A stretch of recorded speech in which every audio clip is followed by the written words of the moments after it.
कुछ परवाह नहीं सुस्तिया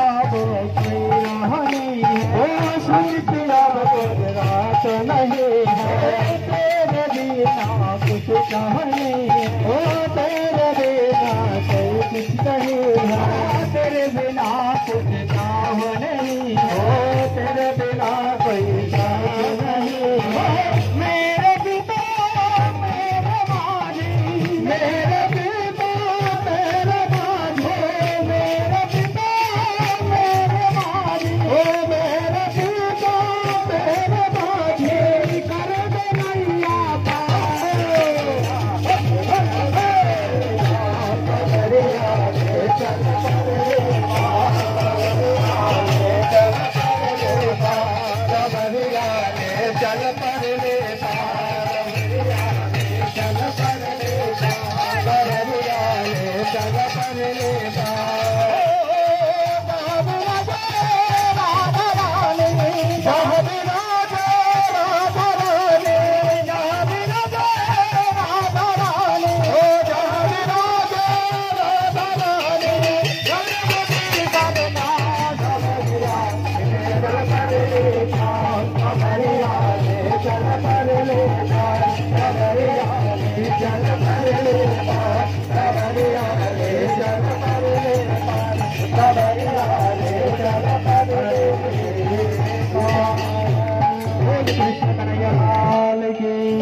गंगा मैया की जय हो। त्रिभुवन तारिणी तरलो तरंगे शंकर मौली निवसिनी विमले ममतिरस्तम तव पाद कमले श्री कृष्ण चैतन्य प्रभु नित्यानंद श्री अद्वैत गदाधर श्रीवासदि गौर भक्तवृंद हरे कृष्ण कृष्ण कृष्ण हरे हरे हरे राम राम राम हरे हरे। सर्वग्रे अस्मदीय गुरुपाद पद्म नित्य लीला प्रविष्ट जगत गुरु परमहंसाचार्य कुलचूड़ामणि श्री श्रीमद भक्ति अकिंचन गोस्वामी गुरु महाराजेर आतुल चरण कमले षष्टांग दंडवत प्रणति ज्ञापन करी परम गुरुदेव नित्य लीला प्रविष्ट जगत गुरु परमहंसाचार्य कुलचूड़ामणि प्राच्य पाश्चात्य श्री गौरवाणी प्रचारक प्रवर श्री श्रीमद भक्ति सारंग गोस्वामी महाराजेर चरण कमल वंदना करी विश्व विश्रुत श्री गौड़ीय मठेर मूल प्रतिष्ठाता आचार्य सभापति नित्य लीला प्रविष्ट जगत वरेण्य श्री श्रीमद भक्ति सिद्धांत सरस्वती गोस्वामी ठाकुर प्रभुपादे चरण कमल वंदना करी सपार्षद सपरिकर शिल प्रभुपाद समस्त गुरुवर्ग सकलेर पाद पद्म वंदना करी वर्तमान संघाचार्य तिदंडी स्वामी श्री श्रीमद भक्ति प्रसाद साधु गोस्वामी महाराजेर चरण कमल वंदना करी आमार सतीर्थ त्रिदंडी स्वामी श्री श्रीमद भक्ति सर्वस्व सिद्धांति महाराज, शिल वैष्णव दास बाबाजी महाराज, भक्ति शेखर अरण्य महाराज, अन्यान्य समस्त सतीर्थ सतीर्था वैष्णव भक्तवृंद सज्जनवृंद सबाइके जानाई आमार आंतरिक सश्रद्ध दंडवत प्रणाम। आमरा आजके এই पूर्णिमा तिथिते সেই पूर्णिमार महा अवसरे पुण्यतिथिते महाप्रभु এই গঙ্গাতে বিহার করেছিলেন। আজকে রাধা গোবিন্দের সেই জলবিহার দিবস এই পূর্ণিমা। তাছাড়া শ্রী বলরামের রাস পূর্ণিমা, মধু এবং মাধব মাস চৈত্র এবং বৈশাখ, এই দুই মাস শ্রী বৃন্দাবনে শ্রী বলরাম তদীয় পরিকরগণের সাথে রাস করেছিলেন। আজ সেই বলদেবের রাস পূর্ণিমা, 2 মাস যাবৎ সেই রাসলীলা। এদিকে নবদ্বীপে শ্রীমান মহাপ্রভু এই আজকের পূর্ণিমা তিথিতে এই গঙ্গার তীরে পূর্ণ চন্দ্রমা প্রকাশিত হয়েছে। সমস্ত পড়ুয়াগণের সঙ্গে গঙ্গার তীরে উপবেশন করে আছেন। তার উপরে চৈতন্য চরিতামৃতের দৃষ্টিভঙ্গি আমরা একটু শ্রবণ করব।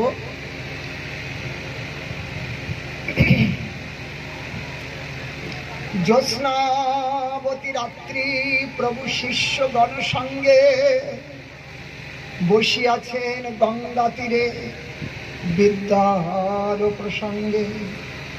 হেন কালে দিগ্বিজয়ী তথাই আইলা, গঙ্গারে বন্দনা করি প্রভুরে মিলিলা। বসাইল তারে প্রভু আদর করিয়া, দিগ্বিজয়ী কহে মনে অবজ্ঞা করিয়া।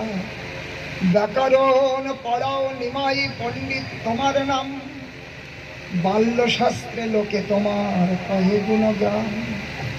ব্যাকরণ মধ্যে জানি পড়াহ কলাপ, শুনিলু ফাঁকিতে তোমার শিষ্যের সংলাপ। দিগ্বিজয়ী পণ্ডিত কেশব কাশ্মীরি, তিনি সমগ্র ভারতবর্ষে পণ্ডিত সমাজে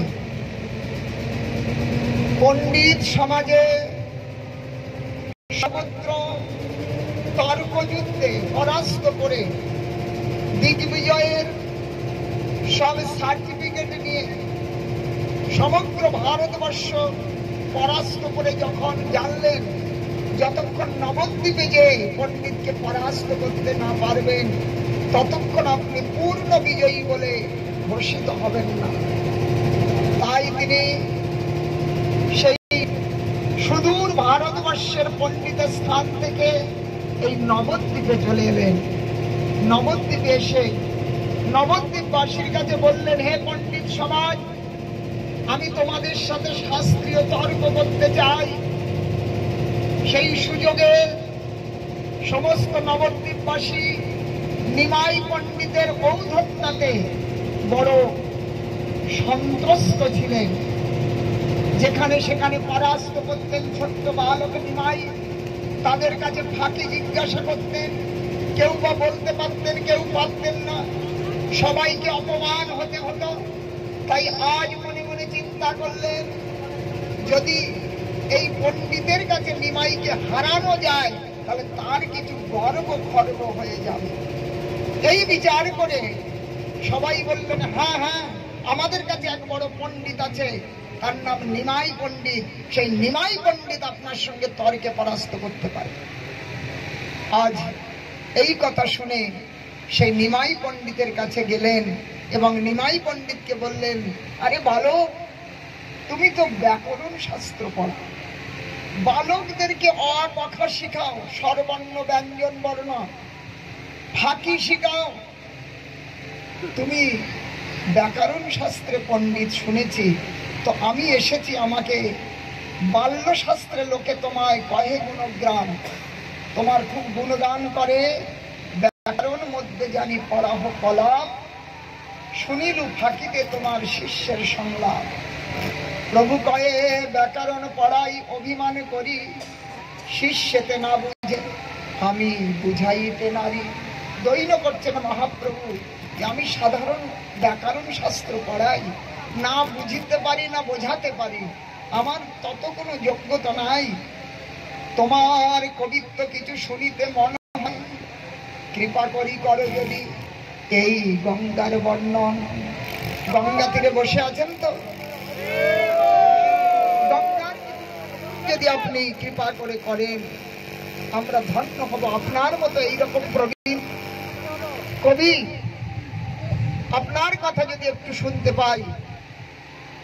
শুনিয়া ব্রাহ্মণ গর্বে বর্ণিতে লাগিলা, ঘটি একে শত শ্লোক গঙ্গার বর্ণিলা। যখন মহাপ্রভু দৈন ভাবে বললেন, হে প্রবীণ পণ্ডিত, আপনি যদি এই সুরধনী গঙ্গার কিছু মহিমা আমাদের কাছে শোনান আমি বড় ধন্য হব। শুনেই বড় গর্বান্বিত হলেন।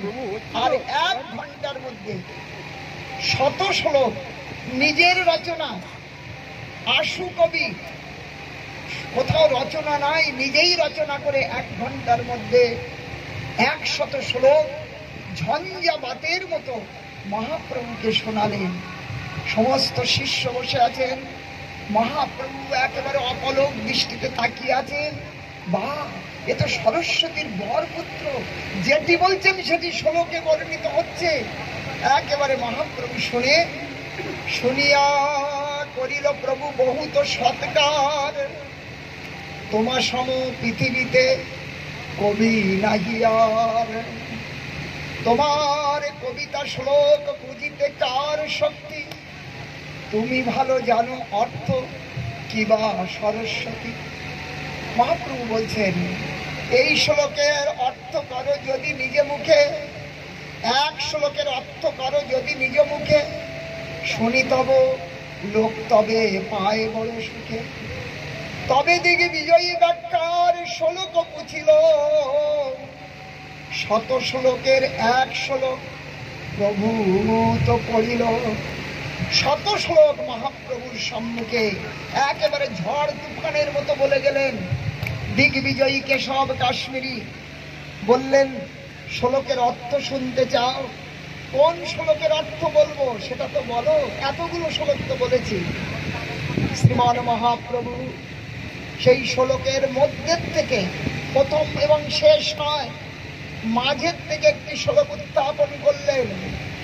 দিগ্বিজয়ী যে শ্লোক বর্ণন করেছেন গঙ্গার, মাহাত্ম্যম গঙ্গায়া শততমিদম আভাতি নিতরম, যদেশ শ্রী বিষ্ণু চরণ কমলোৎপত্তি সুভগা, দ্বিতীয় শ্রীলক্ষ্মীরিব সুর নরৈর অর্চ চরণা, ভবানী ভর্তুষার যা শিরসি বিভবত্ত অদ্ভুত গুণা। এই শ্লোকটি মহাপ্রভু মাঝের থেকে ওই দিগ্বিজয়ী পণ্ডিতকে শোনালেন। আপনি কৃপা করে এই গঙ্গার মাহাত্ম্যটা বর্ণন করুন। অর্থ কি? এই গঙ্গা দেবীর মাহাত্ম্য সর্বদা দেদীপ্যমান। শাস্ত্রে বলেছেন এই গঙ্গা যেমন ভূলোকে, মানে আমরা যে গঙ্গায় বিরাজ করছি এখন, এই গঙ্গা এটি ভাগীরথী, পাতালে এই ভাগীরথী ভোগবতী নামে, আর স্বর্গেতে ইনি মন্দাকিনী নামে বিহার করছেন। তবে ত্রিলোক বন্দিত এই গঙ্গা। অতএব এই গঙ্গার মাহাত্ম্য সর্বদা দেদীপ্যমান। যেহেতু ইনি অতি সৌভাগ্যবতী, ইনি শ্রী বিষ্ণু চরণ কমল হইতে উৎপত্তি, ভগবানের চরণ কমল থেকে উৎপন্ন হয়েছেন, এবং লক্ষ্মীর মতো শ্রী বিষ্ণু চরণ কমল হইতে উৎপন্ন হইয়াছেন। আর ইনি লক্ষ্মী দেবীর দ্বিতীয় স্বরূপের ন্যায় সুর নরগণ দ্বারা অর্চিত চরণা। ইনি অদ্ভুত গুণবতী ভবানী স্বামী মহাদেবের উপর প্রভাব প্রাপ্ত করেছেন। সেই গঙ্গাধর নামে যিনি কীর্তিত, যিনি গঙ্গাকে ধারণ করে জগতে গঙ্গাধর নামে পরিচিত হয়েছে, সেই গঙ্গাকে আমি নমন করি, প্রণাম করি। বলুন গঙ্গা মহারানী কি। সুন্দর সেই গঙ্গার মাহাত্ম্য কথা মহাপ্রভু শোনালেন দিগ্বিজয়ী পণ্ডিতকে। এই শ্লোকের অর্থ করো। প্রভু যদি কহিল,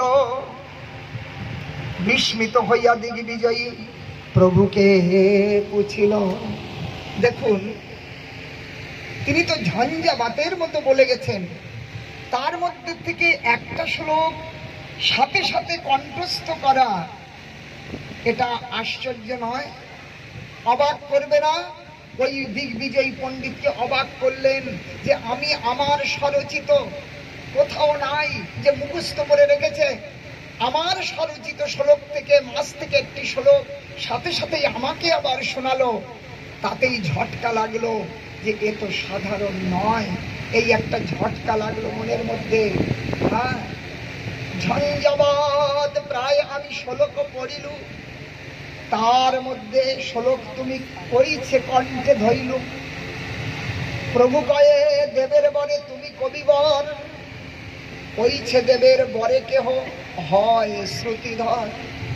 মহাপ্রভু বললেন আপনি দেবের বরে বাক্য বাক সিদ্ধ, আর কেহ বা দেবের বরে শ্রুতিধর হতে পারে, একবার শুনেই সেটি ধারণ করতে পারে। প্রভু কয়ে কহ শ্লোকের কিবা দোষ গুণ, গুণ দোষ। বিপ্র কহে শ্লোকের নাহি দোষেরও প্রকাশ। মহাপ্রভু বললেন এই যে শ্লোকটি, যদি এর কোনো দোষ এবং গুণ একটু বিস্তার করে বলেন আমাদেরকে, আমরা বুঝতে পারি। দিগ্বিজয় রেগে উঠলেন, দোষ? আমার শ্লোকে দোষ? আমার শ্লোকে কখনো দোষ হতে পারে না, গুণে গুণে ভরা। নিজের দোষ কেউ দেখতে পায়? কেউ দেখতে পায় না। অতএব তিনি একেবারে হুঙ্কার দিয়ে বললেন, আমি সমগ্র ভারতবর্ষে পণ্ডিত সমাজকে পরাস্ত করে এইখানে এসেছি। কেউ আমার শ্লোকের অর্থই বুঝতে পারেনি, তো দোষ কি করে ধরবেন? আর তুমি আবার বলছো দোষ? সামান্য ব্যাকরণ পড়াও, তোমার কাছে কি দোষ গুণ বিচার করব? মহাপ্রভু দৈন্য করে বলছেন, তবুও দেখুন জয়দেব, কালিদাস, বড় বড় কবি, তাদেরও কবিত্বকে যদি বিচার করা যায়, কোনো না কোনো দোষ তার মধ্যে থাকে। গুণের পরিমাণ বেশি, দোষ যদি সামান্য হয় তাহলে ওই দোষটা ধরনীয় হয় না। হ্যাঁ, তথাপিও যদি বিচার করেন তাহলে আনন্দ পাবো। আপনি কৃপা করে একটু বিচার করে বলুন।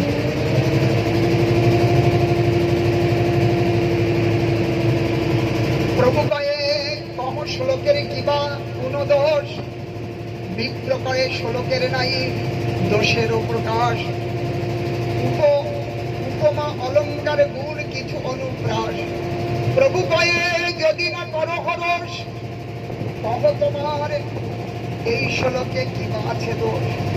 প্রতিবার বাক্য তোমার দেবতা সন্তোষে, ভালো মতে বিচারিলে জানি গুণ দোষে।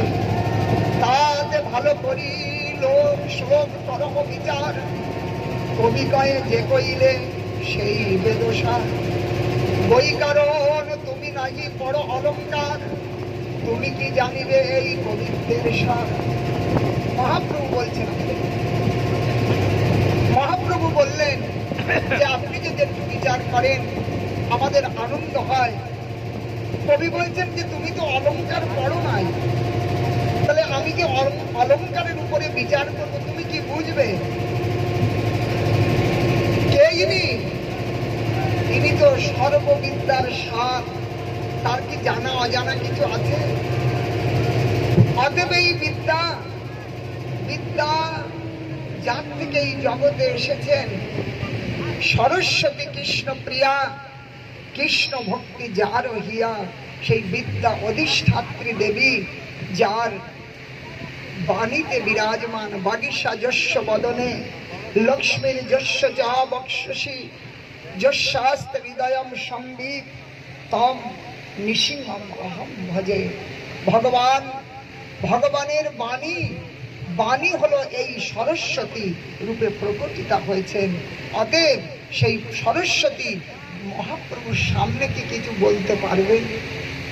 আজকে দিগ্বিজয়ী পণ্ডিত বললেন, তুমি তো অলংকার পড়ো নাই, তো অলংকারের বিচার তুমি কি বুঝবে? মহাপ্রভু বললেন, আমি পড়ি নাই, কিন্তু শুনেছি। আমি শুনেছি, তাতেই আমি বুঝতে পারবো।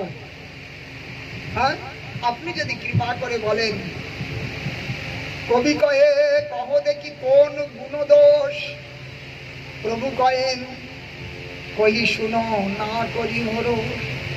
তাহলে মহাপ্রভু এইবার নিজে ওই শ্লোকের দোষ এবং গুণ ব্যাখ্যা করছেন।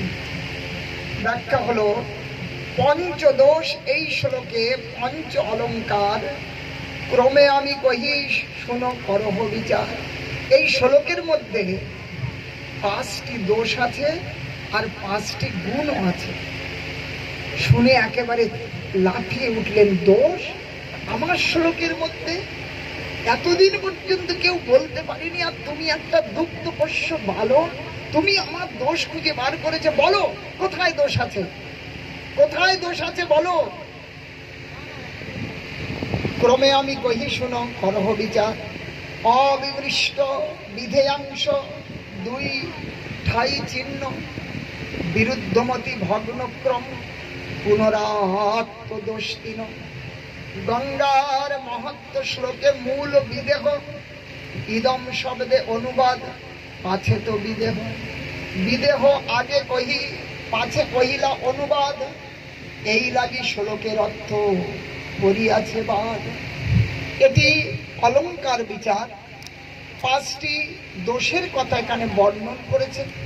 সেই দোষের মধ্যে অনুবাদ এবং বিদেহ, এই যে 2টি তত্ত্ব থাকে, অনুবাদ আগে বলে যদি বিদেহ পরে বলা যায় তাহলে দোষ হয়ে যায়। যেমন এই ব্রাহ্মণ পণ্ডিত, তাহলে ব্রাহ্মণ বলে সকলেই তাকে জানলেও তার পাণ্ডিত্য সবাই জানে না।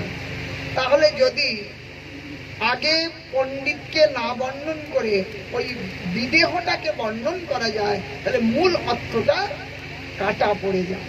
তো আপনি যে বর্ণন করেছেন, বিদেহের বর্ণন হলেও সেটি কাটা পড়ে গেছে। এমনি করে বিচার করলেন মহাপ্রভু একটার পর একটা। এবং দ্বিতীয় শ্রীলক্ষ্মী ইহা দ্বিতীয়ত্ব বিদেহ, সমাসে গৌণ হইল শব্দার্থ গেল ক্ষয়। এই গঙ্গাকে আপনি দ্বিতীয় ভবানী ভট্টা বলে প্রকট করেছেন। মূল শ্লোকে বলেছেন ভবানী ভত্তুর যা। মহাপ্রভু বলছেন ভবানী শব্দ আমরা যদি বলি, তাহলে ভব মানে শিব ঠাকুর, আর তার পত্নী হলো ভবানী, ভবপত্নী ভবানী। তাহলে ভবানী বললেই তো ভব ভবানী দুজনকে বোঝা যাচ্ছে, তাই তো? কিন্তু যদি ভবানী ভর্তু বললে তাহলে দ্বিতীয় একটা স্বামীর একটা উদ্দেশ্য হচ্ছে কিনা। ভবানী ভর্তু এই শব্দতে এখানে বলছেন মহাপ্রভু, যেমন ব্রাহ্মণ পত্নীর হস্তে দান দেন, তাহলে ব্রাহ্মণ পত্নী তার পতির হস্তে দান দেন, কেমন শব্দটা হয়? বিরুদ্ধ হয় কিনা? ব্রাহ্মণ পত্নী বলতেই তো শব্দ শেষ হয়ে গেল, আবার তার পতি শব্দ বিরুদ্ধ হয় না? তাহলে ভবানী বলতে শিব শিবানী দুজনকে বোঝানো হলো, তার আবার ভর্তা, তাহলে শিবের শিবানীর আরেকটা মানে দুর্গার আরেকটা পতির উদ্দেশ্য করছে, তাহলে বিরুদ্ধ হলো না? মহাপ্রভু একে একে এমনি সব শ্লোক বিচার করে দ্বিতীয় শ্রীলক্ষ্মী আর দ্বিতীয়ত্ব বিদহ, সমাসে গৌণ হইল শব্দার্থ গেল ক্ষয়। দ্বিতীয় শব্দ বিদেহতা পড়িল সমাসে, লক্ষ্মীর সমর্থ করিল বিনাশে। অবিমৃষ্ট বিদেয়াংশ এই দোষ নাম, আর এক দোষ আছে শুনো সাবধান। ভবানী ভর্তু শব্দ দিলে সন্তোষ পাইয়া সন্তোষ, বিরুদ্ধ মতিকৃত এই নাম মহাদোষ। ভবানী শব্দে কয়ে মহাদেবের গৃহিণী, তার ভক্তা কহিলা দ্বিতীয় ভক্তা জানি। ভবানী আবার তার ভক্তা, তাহলে দ্বিতীয় ভক্তার একটা প্রকট হচ্ছে। শিব পত্নীর ভক্তা ইয়া শুনিতে বিরুদ্ধ, বিরুদ্ধ মতিকৃত শব্দ শাস্ত্রে নাহি শুদ্ধ। ব্রাহ্মণ পত্নীর ভক্তা, তার হস্তে দেহদান, শব্দ শুনিতে হয় দ্বিতীয় ভক্তা জ্ঞান। মহাপ্রভু বললেন ব্রাহ্মণ পত্নীর ভক্তার হস্তে দেহদান শুনিতেই হয় দ্বিতীয় ভক্তার জ্ঞান। বিভবতী ক্রিয়ার বাক্য সাঙ্গ পুনঃবিশ্লেষণ, অদ্ভুত গুণা এই পুনরাত্মদূষণ। 3 পদে অনুপ্রাস দেখি অনুপম, 1 পদে নাহি এই দুঃস্বপ্ন ক্রম। এই মতো শ্রীমান মহাপ্রভু অলঙ্কারের উপরে বিচার করলেন এবং বিচার করে শ্রী শব্দে লক্ষ্মী শব্দে এক বস্তু উক্ত, পুনরুক্ত আভাস নয় পুনরুক্ত। বললেন শ্রী লক্ষ্মী, শ্রী মানে লক্ষ্মী, আবার লক্ষ্মী শব্দে লক্ষ্মী, এক শব্দ দুবার উচ্চারণ হয়েছে, এতেও একটা দোষ হয়েছে। এমনি করে মহাপ্রভু এত ভাবি গঙ্গার মাহাত্ম সাধ্য সাধন তাহার, বিষ্ণুৎপত্তি অনুমান অলঙ্কার, স্থূল এই পঞ্চদশ পঞ্চ অলঙ্কার, সূক্ষ্ম বিচারিয়ে যদি আছায় অপার। প্রতিভা কবিত্ব তোমার দেবতা প্রসাদে, অবিচার কাব্যে অবশ্য পরে দোষবাদে। বিচার করিলে কবিত্ব হয় সুনির্মল, সালঙ্কার হইলে অর্থ করে ঝলমল। শুনিয়া প্রভুর বাক্য দিগ্বিজয়ী বিস্মিত, মুখে না নিঃস্বরে বাক্য প্রতিভা স্তম্ভিত। যখন শ্রীমান মহাপ্রভু এক এক করে সেই দোষ এবং গুণের বিচার করলেন, দিগ্বিজয়ী পণ্ডিত স্তম্ভিত হলেন, চিন্তা করলেন একই, এ তো সব দোষ এবং গুণ সত্যই শাস্ত্রের বর্ণিত, তাহলে এমনি করে কি করে হলো? সরস্বতী তো আমাকে বর দিয়েছিলেন যে তুমি যা বলবে সেটি শাস্ত্রে বর্ণন হয়ে যাবে, সেটি অলঙ্কার যুক্ত পবিত্রে প্রকট হবে। আজকে কেমন করে এটি হলো? তিনি অত্যন্ত দুঃখিত হলেন, একেবারে মাথা নিচু করে বসে আছে। সমস্ত মহাপ্রভুর শিষ্যগণ সকলেই যেন উপহাস করবার জন্য প্রস্তুত হলেন। মহাপ্রভু বারণ করলেন না, মানি ব্যক্তির অপমান মৃত্যু তুল্য, অতএব না, কেউ উপহাস করবে না। তিনি মাথা নিচু করে বসে আছেন। মহাপ্রভু বললেন, দিগ্বিজয়ী পণ্ডিত আপনি দুঃখ করবেন না, আপনাকে আজকে অত্যন্ত ক্লান্ত বলে মনে হচ্ছে, আগামীকাল আপনি আমার কাছে আসুন, আবার আমরা শাস্ত্রের উপরে চর্চা করব। এই বলে দিগ্বিজয়কে বিদায় দিলেন। দিগ্বিজয় পণ্ডিত মনে মনে অত্যন্ত দুঃখী হয়ে আজ রাত্রে আর নিদ্রা গেলেন না। তিনি যে সরস্বতীকে আরাধনা করতে লাগলেন, সরস্বতীকে আরাধনা করলেন,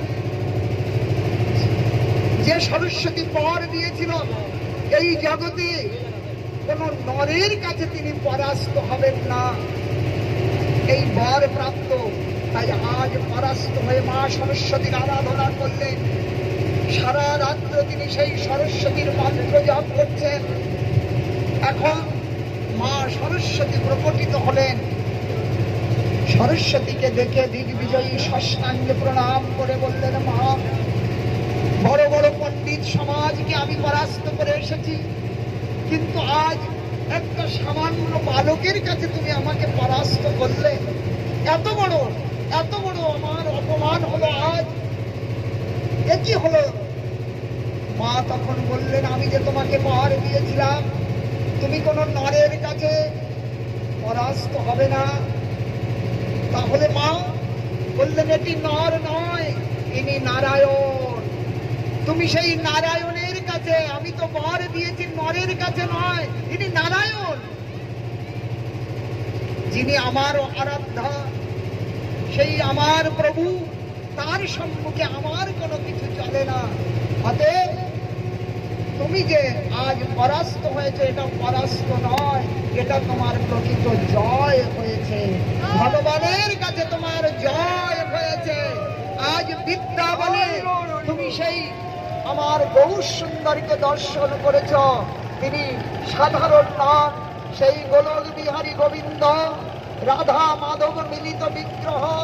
তিনি আজ এই ধরাতে এই কলিযুগের প্রথম সন্ধ্যায় নাম রস প্রদান করবার জন্য এই গঙ্গা তীরে সচিমাতার গর্বে সেই সুন্দর সুরম্য পরিবেশে আমার বহু সুন্দর প্রকটিত হয়েছে।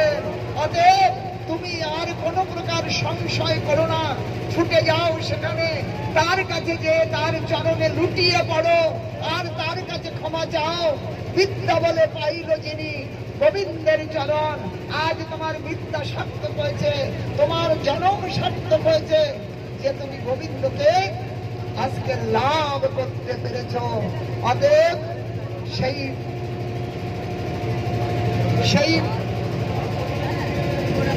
আমার দিগ্বিজয়ী পণ্ডিত আর বিলম্ব না করে মহাপ্রভুর কাছে পৌঁছালেন।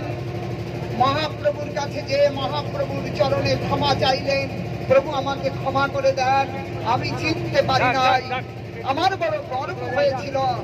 দুটি চরণ জড়িয়ে ধরলেন। মহাপ্রভু বললেন, শুনো শুনো দিগ্বিজয়, দিগ্বিজয় করিব বিদ্যার কার্য নয়, কৃষ্ণ ভক্তি করিলে বিদ্যা সার্থক হয়। দিগ্বিজয় বিদ্যার কার্য নয়, কৃষ্ণ ভজন করলে তাহলে ওই বিদ্যার মাহাত্ম্য আছে। অতএব তুমি এই আমার অবতার সরস্বতী তোমাকে ঠিক বলেছে, তুমি কাউকে বলবে না, তোমার পরাজয় হয় নাই, প্রকৃত তোমার জয় হয়েছে। যেদিন আমরা এই জগৎ থেকে উত্তীর্ণ হয়ে সেই গোবিন্দের পাদ পদ্ম দর্শন করতে পারবো, তার ভক্তি করতে পারবো, সেই দিন আমাদের বিদ্যা, ধন, জাতি, কুল সমস্ত কিছু সার্থক হবে, যেদিন গোবিন্দের পাদ পদ্ম ভজন করব। আজ সেই পণ্ডিত তার সমস্ত প্রকারের বিদ্যার গর্ব এই নদিয়ার ধুলিতে মিটিয়ে দিয়ে এই নদিয়াতে সেই জীবন পর্যন্ত অবস্থান করলেন। মা গঙ্গাতে নিত্য স্নান আর মহাপ্রভুর আরাধনা করে মহাপ্রভুর দিব্য লীলা আস্বাদন করলেন শেষ দিন পর্যন্ত। অতএব সেই গঙ্গা পতিত পাবনী গঙ্গা, যার হাওয়া পর্যন্ত জীবকে পবিত্র করে, দূর দূর থেকেও যদি কেউ গঙ্গা গঙ্গা বলে উচ্চারণ করেন, গঙ্গা তাকে পবিত্র করে থাকে। গঙ্গায় যদি কেউ স্নান করেন, গঙ্গা তাকে সমূলে পাপ নষ্ট করে পবিত্র করে। এই গঙ্গায় কচ্ছপ, মাছ, বিভিন্ন প্রকার জলজাত প্রাণী, তাদের যদি মৃত্যু হয় তারাও বৈকুণ্ঠ গতি লাভ করে থাকে। সেই পতিত আমরা আজ বিহার করছি মহাপ্রভুর সাথে। সময় জীবনে অনেক চলে গেছে, কিন্তু এই ক্ষণ এটি আর কখনো আপনার জীবন থেকে মুছে যাবে না যে আপনি গোবিন্দকে নিয়ে, গৌর সুন্দরকে নিয়ে গঙ্গায় বিহার করেছেন। শ্রী চৈতন্য মহাপ্রভু কি, পতিত পাবনী গঙ্গা মাতা কি, জয় শ্রী ভগীরথ মহারাজ কি, শ্রী নবদ্বীপ ধাম কি, নিতাই গৌর প্রেমানন্দে।